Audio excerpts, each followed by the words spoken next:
Le cas le plus grave que tu as eu à défendre? C'est un homicide volontaire conjoint. Donc c'est des faits qui sont extrêmement graves. C'est la bonne pioche. Là, c'est des questions rapides et l'idée, c'est que tu me dises sans donner énormément de détails. Ouais. T'as déjà défendu l'indéfendable?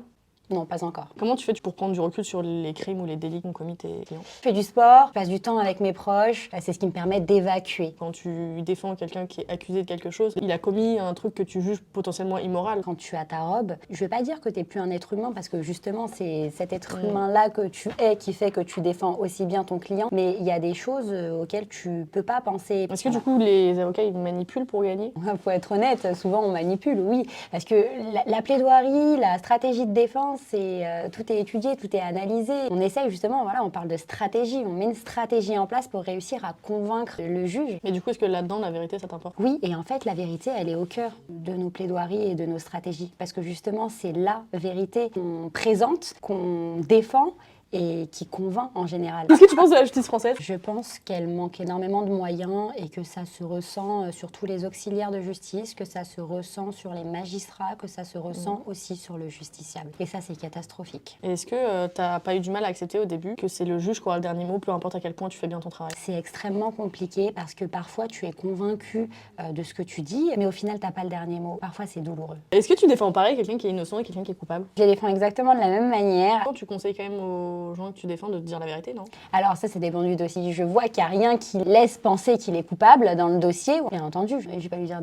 d'avouer. Mais toi, tu lui demandes jamais. Alors en général, ils arrivent, ils disent qu'ils ne l'ont pas fait. Donc oui, comme oui, ça, ça, la question elle est réglée. Par contre, quand je vois que voilà, clairement on a tout dans le dossier qui laisse à penser qu'il l'a fait, je vais arrêter de me prendre pour une imbécile. C'est quoi le truc que tu as trouvé le plus dur dans les études de droit? L'ambiance, qui est parfois pesante, cette sensation parfois de compétition avec les autres. Il y a une raison au fait qu'il y a de la compétition? Bah pas forcément en plus, hein. C'est juste la volonté d'être le meilleur. Il y a beaucoup d'ego en fac de droit. Tu fais majoritairement du droit de la famille, on est d'accord? Beaucoup de droit de la famille et du droit pénal. Que si c'était à refaire, tu ferais les mêmes choix de carrière? Ouais, exactement. Le droit de la famille me tient à cœur pour des raisons personnelles et le droit pénal me stimule pour l'urgence, pour tout ce que ça engendre en fait. On a demandé aux gens sur Instagram de nous donner des situations D'accord.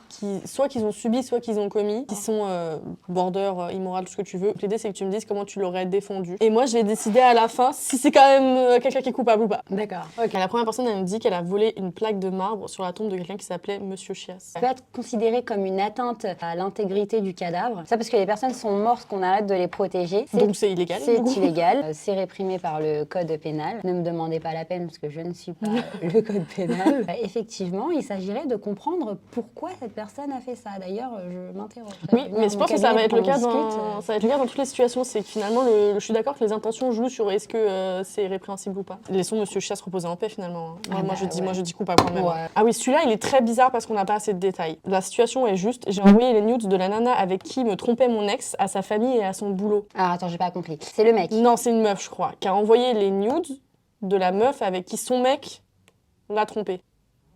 Ah, donc en fait, elle est partie dans le téléphone de son mec et Ouais, elle a trouvé les nudes et elle a dit volonté de nuire à la fille avec qui son mec l'a trompée du coup. Enfin, normalement, elle aurait dû s'en prendre à son mec. C'est vraiment pas des considérations juridiques, mais elle aurait dû s'en prendre à son mec. C'est le fameux le chien fait pipi sur le lit, tu cries pas sur le lit quoi. Ouais, c'est ça. Donc effectivement, ça c'est réprimé par la loi, hein, c'est interdit. Bah écoute, elle était blessée cette nana. Mais elle aurait pas dû faire ça. Hein.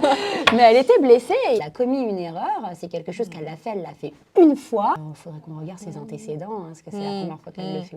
Mais voilà, aujourd'hui, elle regrette, j'imagine, cette nana. C'est ça. Non, t'es un peu en train de me convaincre. Donc effectivement, sur le coup, elle n'a pas forcément pensé, elle a voulu se venger.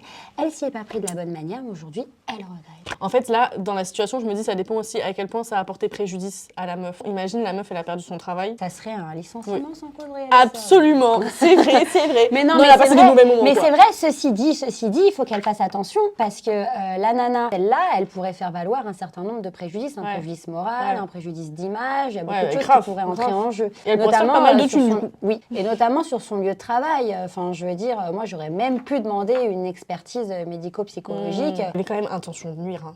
Mais je veux bien penser que tu avais le cœur brisé, T'as agi sous l'impulsion, je dis travaux d'intérêt général ou un truc comme ça. J'ai cramé les cheveux d'une amie avec une bougie sans faire exprès. Alors, elle n'a pas fait exprès. Néanmoins, son amie pourra quand même avoir une indemnisation, hein, d'accord? C'est une infraction qu'on appelle involontaire. De toute façon, déjà, pour qu'il puisse y avoir quoi que ce soit, il faut que, effectivement, cette personne-là qui a eu les cheveux cramés commence dans un premier temps par déposer plainte ou engager une action au civil pour obtenir un dédommagement. Et elle pourrait, du coup, c'est financier, elle pourrait avoir un dédommagement financier. Bien entendu. Mais conséquent. C'est pas volontaire, c'est le jeu des assurances qui poursuit son chemin. Ça dépend de la quantité de cheveux qu'elle lui a volé. Donnons le bénéfice du doute. C'était une faute de parcours. Achète-lui une perruque. Paye-lui des extensions, un truc sympa. Des extensions, c'est mieux. Sinon, si c'était volonté de nuire, la prison à perpétuité. On touche pas les cheveux d'autrui. Elle dit, mon ex me doit 2000 €, il a pas signé de reconnaissance de dette, on n'était ni mariés ni pacsés, comment je peux les récupérer? Là, c'est très compliqué. Il n'a pas signé de reconnaissance de dette. Si elle lui a prêté et qu'elle a des éléments, elle pourrait éventuellement, mais là encore, ça dépend des paramètres qui entourent sa difficulté, invoquer en tout cas en justice un enrichissement injustifié, c'est une notion juridique, pour tenter de récupérer son argent. Maintenant, on peut aussi considérer ça comme ce qu'on appelle une intention libérale.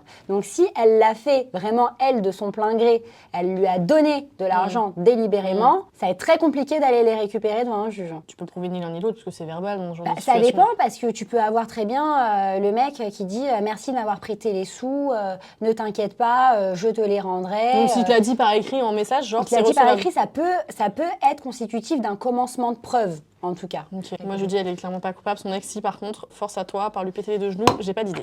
Tes propos n'engagent que Alors, toi. il y a quelqu'un qui a dit j'ai mis du laxatif dans les bouteilles de tout le monde dans un voyage scolaire. Complètement débile de faire ça.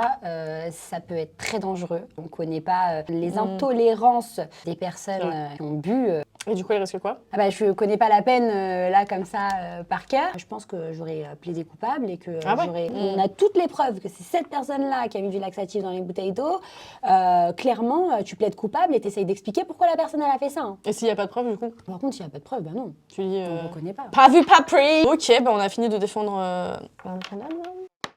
Tu peux choisir entre ces trois cartes, lire la question et comment y répondre finalement. Bah ouais, allez, on va prendre cette carte. Le cas le plus grave que tu as eu à défendre. C'est un homicide volontaire sur conjoint. Donc c'est des faits qui sont extrêmement graves. Je ne m'étendrai pas parce que l'instruction est en cours. Un autre aussi, mais cette fois-ci il est déjà passé, c'est un viol.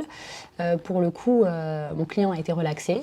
Donc voilà, ce sont des faits qui ont été ce qu'on appelle correctionnalisés. Il était accusé d'avoir violé son ex-compagne. Et puis en fait, finalement, c'était infondé. Je ne sais pas comment on s'est retrouvé moi, ici. C'est d'ailleurs ce que j'ai plaidé. Je ne savais pas comment se faisait-il qu'on arrive devant un juge avec un dossier aussi fin, aussi léger, avec aussi peu d'éléments. T'as pas le sentiment que pour tout ce qui est propre au viol, justement, c'est quelque chose qu'on dit quand même beaucoup, c'est que c'est difficile d'avoir des preuves, du coup.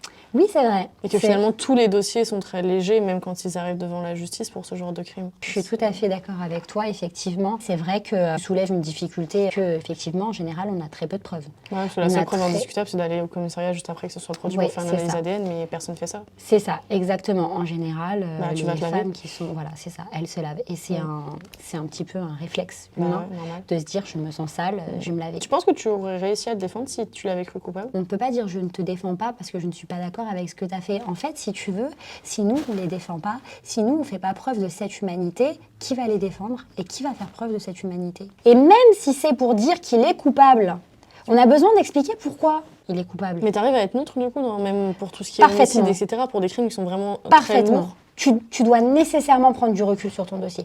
Admettons, tu as un dossier sur lequel toi, tu as compris qu'il était coupable, mais tu sais que ça peut être dissimulable. Est-ce que tu vas tenter quand même de le pousser à plaider coupable du coup? Bah non, parce qu'en fait, c'est le jeu. Il m'a payé pour ça. Il m'a payé pour le défendre. Il m'a payé pour le sortir de là. Et puis, enfin, je veux dire, je te dis, il m'a payé, mais même s'il m'avait pas payé, en fait, même si, je sais pas, moi, même si c'est, voilà, à l'aide juridictionnelle, que sais-je, que je suis désignée commis d'office, tu vois, c'est mon rôle, c'est ma mission. Ma mission, c'est de faire en sorte qu'ils prennent le moins possible. Tu sais, par moments, les gens qui commettent de grosses infractions et qui se retrouvent vraiment devant le juge et qui ont cette peur-là de se dire « Attends, là, je peux partir pour 10 ans, pour 15 ans, pour 20 ans », ça vaut pas à tous les coups, mais souvent, ça les calme et ils recommencent pas. Toute ma formation a été du côté des avocats qui défendaient les prévenus. Ça a été très difficile au départ de switcher de l'un à l'autre, m'employer, quoi. de m'employer à ce nouvel exercice de défendre les victimes. Tu as l'impression de dire des choses qui sont évidentes. Quand tu as été toute ta vie habitué à être du côté prévenu, où vraiment il faut mettre en place des stratégies, des stratagèmes, dire le bon mot au bon moment, que là tu arrives et que c'est évident, bah voilà, si tu l'as subi, dire l'évident n'est pas si évident que ça. C'est trop bien parce que dans la façon dont on en parle, le job a l'air beaucoup plus stimulant intellectuellement quand tu défends le prévenu. Ouais, c'est vrai. Alors que moralement, émotionnellement, ça doit être beaucoup plus dur. C'est comme ça, c'est un contre un. Ouais. Bizarrement, ça fait sens. Non, franchement, moi je trouve ça bien. J'espère que cette vidéo vous a plu. N'hésitez pas à nous dire quel métier vous voudriez qu'on interviewe dans ce format. Et bien sûr, abonnez-vous.